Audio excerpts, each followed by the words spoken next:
Good morning, homesteaders. Hope you're having a great weekend. So this is an area of the property that we don't use a lot.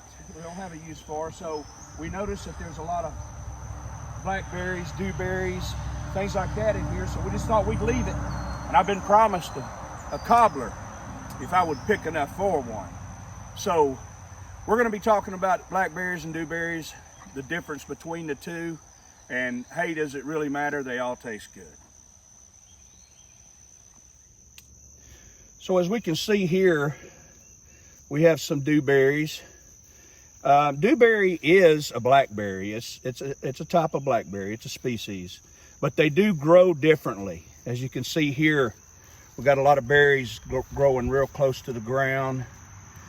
Dewberries seem to run along the ground. Blackberries grow on stalks that are higher.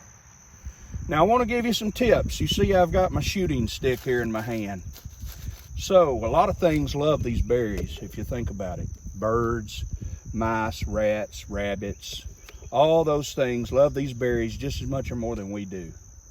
Well, what loves those things is something I can't stand: snakes. So wherever you're going to have all these berries, the very high possibility that you're going to run into a snake. And before you stick your hand in there, you really need to do some prodding and alert a snake so that if there is one there, maybe he'll get on out of your way. There's some beautiful berries here.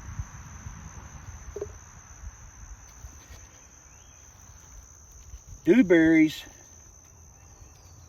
grow from a single flower and a single stem.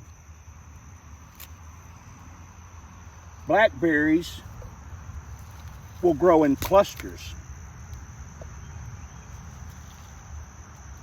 along a stem. The blackberry stalks will be taller, sturdier, and when they put on a stalk, you're not going to get blackberries that first year. All your blackberries come from second year stalks. I see a wild animal moving over here in the dense brush in the berry patch. What is that? Sister, is that you? Meow. Yeah, she likes mice too. She knows where to hunt. Come here, sister. All right, to show you the difference in dewberries and blackberries, this is a perfect example here of a stalk of a blackberry. Whereas the dewberries, as we were talking about, will run more on the ground, as you can see here. The leaves are different. They're similar pattern of leaf, but the dewberry leaves will be smaller and the blackberry leaves will be larger. And as you can tell, if we had trellises here, they would just grow up on these stalks and be, well, a lot easier to be picked, that's for sure. Another thing worth noting is that blackberries and dewberries equally do well in sunlight or shade.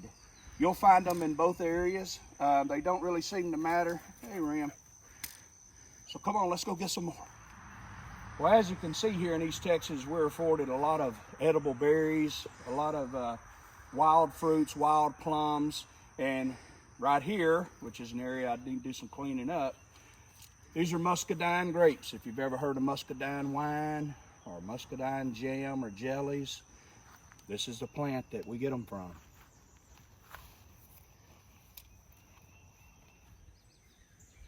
So we're going to end this video with ways that we like to keep our blackberries. You can freeze blackberries. You can dehydrate them for cereals. I like them how I ate them as a little kid, just a little milk and sugar. But we are aiming to get a cobbler out of this. We're going to put a recipe for our cobbler down below. If I'm not mistaken, there's only 4 or 5 ingredients. Pretty simple, pretty easy. We enjoy this. We don't have to go to the grocery store. I'm sure y'all have all seen the prices of produce and groceries. We're trying to be as self-sustaining as possible out here on the farm. We'd ask that you like and subscribe to our channel. Until the next video, God bless you, homesteaders.